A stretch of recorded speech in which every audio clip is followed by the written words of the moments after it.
आत्मीय भाइयों एवं बहनों, जन्म शताब्दी पुस्तक माला 34 भगवान की पूंजी में हिस्सेदार बने। प्रवचन श्री राम शर्मा आचार्य आपको अपनी आवाज में पृष्ठ 11 से पढ़कर सुनाता हूं। समझदारी का मर्म। मित्रों, मैंने अपने गुरु से पूछा मुझे क्या करना होगा। उन्होंने कहा कि तुम्हें मालूम नहीं है कि जो दुकानदार होते हैं, व्यापारी होते हैं, वो क्या काम करते हैं। आप ही बताइए, मुझे तो मालूम नहीं। उन्होंने कहा कि बैंक के साथ साझेदारी कर लेते हैं। कैपिटल बैंक का होता है, 75% पैसा बैंक से आता है, 25% अपना होता है।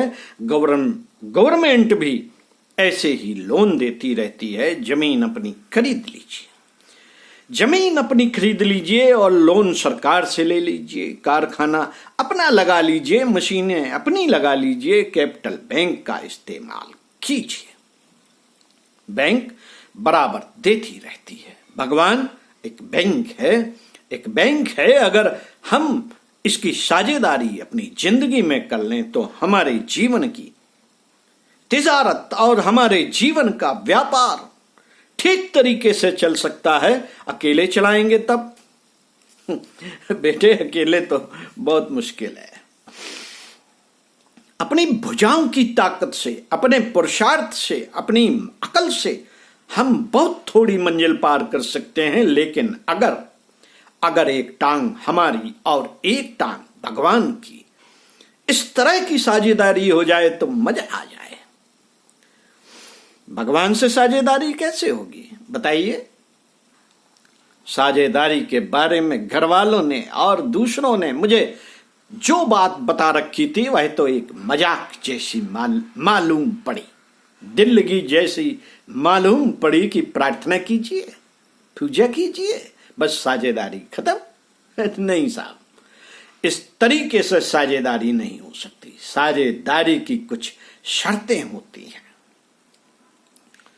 बैंक पैसा देता है लेकिन उसकी भी दो शर्तें होती हैं। एक शर्त यह कि आपने जिस काम के लिए पैसा लिया हुआ है उस काम में खर्च कीजिए।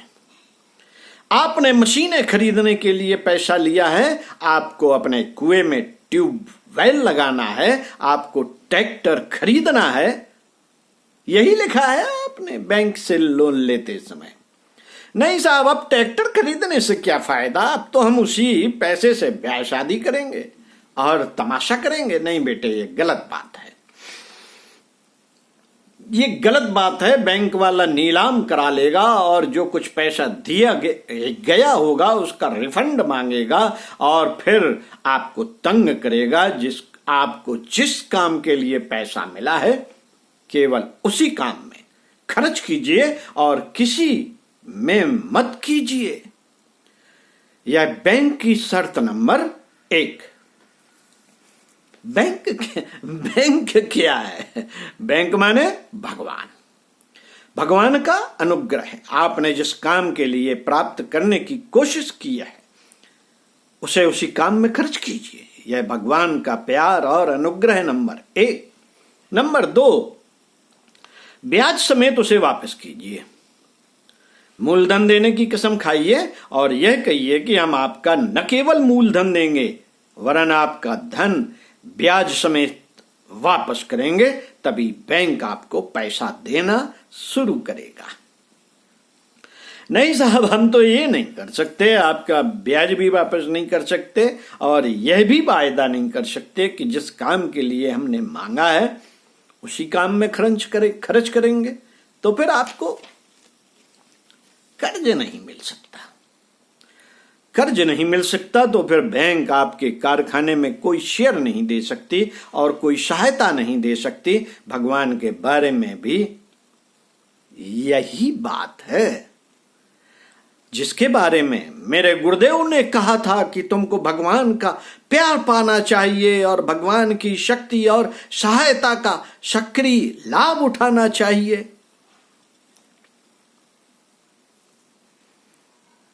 इसके लिए क्या करना पड़ेगा?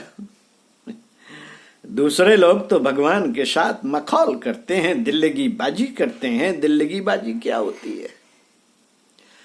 यह होती है जैसे लाठी से थन छूना। कोई एक दिल्लगी बाज था, उसने गाय का दूध पीने के लिए क्या किया? पोले बांस की एक नलकी ली और गाय के थन से लगाई और हुक्के के तरीके से दूर से ही दूध पीने लगा। एक ने पूछा, महाशय जी ये क्या कर रहे हैं आप? लाठी से गाय का दूध पी रहे हैं? नहीं साहब, लाठी से छूकर दूध नहीं पिया जा सकता। तो कैसे पिया जा सकता है? पहले आप गाय पालिए, उसे घास खिलाइए, चारा खिलाइए। तो क्या गाय को चारा भी खिलाना पड़ेगा, दाना भी खिलाना पड़ेगा, पानी भी पिलाना पड़ेगा, रखवाली भी करनी पड़ेगी और गाय को दोहना भी पड़ेगा। हाँ, नहीं साहब, अगर इतना झगड़ा है तो हम नहीं कर सकते। नहीं साहब, मैंने तो ये सुना था कि लाठी लीजिए और उसकी नलकी को थनों में लगा दीजिए और चूस जाइए। इसके अतिरिक्त आपको और कुछ नहीं करना, न घास देनी है, न चारा देना है, न पानी पिलाना है, कुछ नहीं करना है। क्या मतलब है इसका? इसका मतलब है कि माला घुमाइए और दूध पी जाइए। माला माने लाठी, लाठी गाय के थन से लगाइए और चूसते चले जाइए। बस हो गया भजन और हो गए आप माला माल। हो जाइए और हो जाइए धन। आपको तो यही बताया गया है कि 11 माला जपिए और देवी जी को प्रसन्न कर लीजिए, हनुमान जी को प्रसन्न कर लीजिए, गणेश जी को प्रसन्न कर लीजिए और सबको प्रसन्न कर लीजिए। हनुमान चालीसा का पाठ करिए, चावल धूप दीप नैवेद्य चढ़ा दीजिए। यही तो आपको बताया गया है। हाँ साहब, अगर सारी दुनिया पागल है तो मैं भी पागल हूं। हाँ बेटे, यह दुनिया सब पागल है। यह भगवान को अहमक समझती है। अहमक माने जड़मत, मूर्ख। अहमक माने वे आदमी जो केवल चापलूसी के आधार पर और छोटे मोटे उपहार देने की कीमत के आधार पर जिस से फायदा उठाने का प्रयास करते हैं। लेकिन भगवान बड़े समझदार आदमी का नाम है। भगवान ने इतनी बड़ी दुनिया बनाई है, कायदे कानून बनाए हैं, नियम और मर्यादाएं बनाई हैं। यह नहीं हो सकता कि आप खुशामद के सहारे, चापलूसी के सहारे और छोटी मोटी धूप बत्तियों के सहारे लेकर के उनकी कृपा प्राप्त कर सकें। मित्रों, मैंने अपने गुरुदेव से कहा कि तो फिर आप ही बताइए मुझे क्या करना पड़ेगा। उन्होंने कहा कि भगवान को अपनी जिंदगी की तिजारत में हिस्सेदार बना लीजिए। मैंने भगवान को अपनी जिंदगी की तिजारत में हिस्सेदार बना लिया। कैसा हिस्सेदार? जैसे कि बैंक में वह आदमी हिस्सेदार हो जाता है जो बैंक की पूंजी में अपना हिस्सा लगाता हुआ चला जाता है। मैंने भी भगवान के बैंक में अपनी पूंजी लगानी शुरू कर दी और भगवान ने भी अपनी पूंजी देना स्वीकार कर लिया। पहले ही दिन से भगवान की पूंजी मुझे मिलती हुई चली गई। जिस काम के लिए दरखास्त दी थी कि मुझे अमुक काम के लिए आपकी पूंजी की जरूरत है, उसी काम के लिए मैंने खर्च की। भगवान की कृपा, भगवान का अनुग्रह, भगवान का प्यार अपने लिए मैंने खर्च नहीं किया। मुझे उसकी जरूरत क्या थी? पेट हमारा मुट्ठी भर का है, सो मुट्ठी भर अनाज से हम 6 इंच के पेट को पूरा भर सकते हैं। इसमें भगवान की सहायता की हमें कतई आवश्यकता नहीं। लेकिन अगर हमारी हवस बढ़ी हुई है तो उसको कोई पूरा नहीं कर सकता। रावण की हवस पूरी ना हो सकी, कंस की हवस पूरी ना हो सकी, हिरण्यकश्यप की हवस पूरी न हो सकी, सिकंदर की हवस पूरी न हो सकी। अगर अगर आपकी भी हवस बढ़ी हुई है तो फिर भगवान भी उसे पूरा नहीं कर सकते। अगर वह इस मिट्टी में स्वयं भी गिरे तो भी आपकी हवस को पूरा नहीं कर सकता। मित्रों, अपनी जरूरत के लिए आपको भगवान के सामने खुशामद करने, नाक रगड़ने की कोई भी जरूरत नहीं। भगवान ने 2 देवता पहले ही हमारे सुपुर्द कर दिए हैं और यह कहा है कि ये देवता ही सामान्य मनुष्य की जिंदगी की जरूरतों को पूरा कर सकते हैं और वे देवता हैं ये हमारे 2 हाथ। 6 फीट लंबा हमारा शरीर है और 6 इंच लंबा हमारा पेट। हम घास खोद सकते हैं, रिक्शा चला सकते हैं और दूसरा काम कर सकते हैं और अपना पेट भरने के लिए दाने मुहैया करा सकते हैं। हमारी अक्ल इतनी है कि तन ढकने के लिए कपड़े और शरीर को जिंदा रखने के लिए छाया हम अपनी अक्ल के सहारे इकट्ठा कर सकते हैं।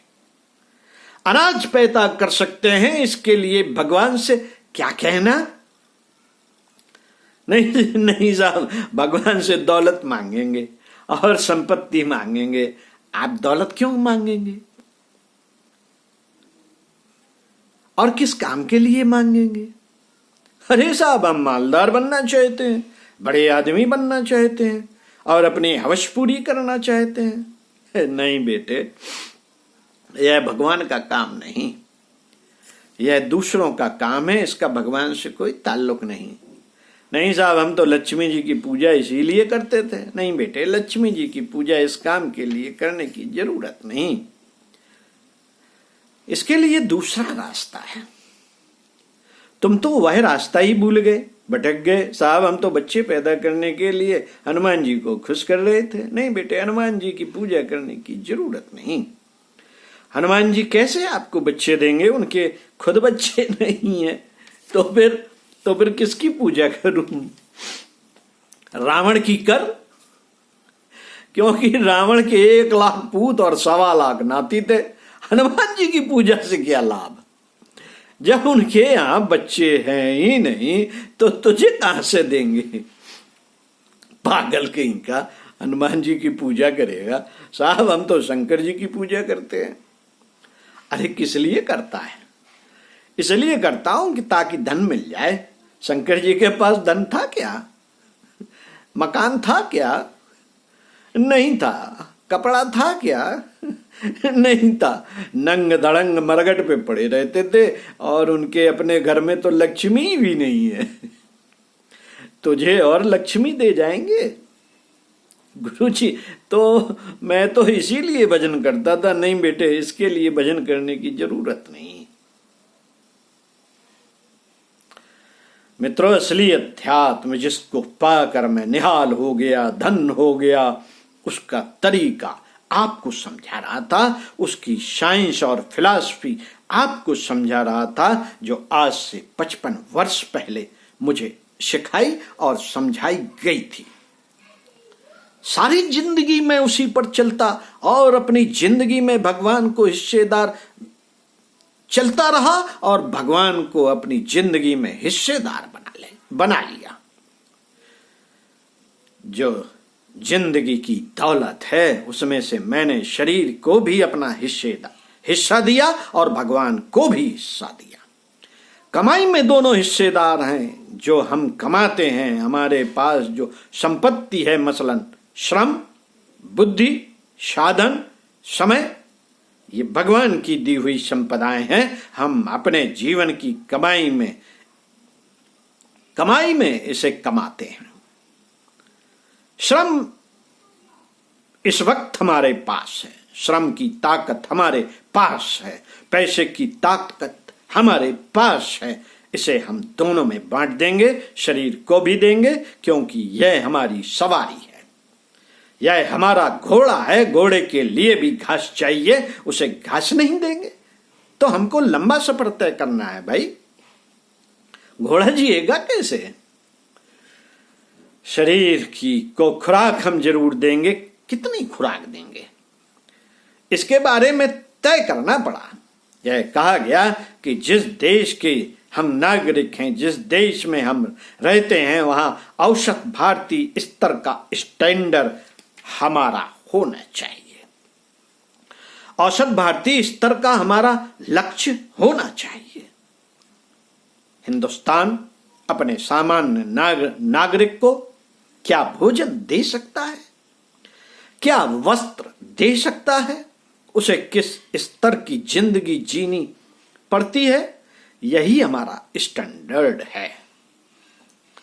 आप अमेरिका में जन्मे हैं तो आपका स्तर दूसरा हो सकता है। अमेरिकी नागरिक को खर्च करने के लिए जो पैसा मिलता है उसमें से आप खर्च करें और उस स्टैंडर्ड का जीवन जिएं। अगर आप यहां बढ़िया स्तर बनाते हैं, ऊंचा स्तर बनाते हैं, तो यह एक गलत बात है।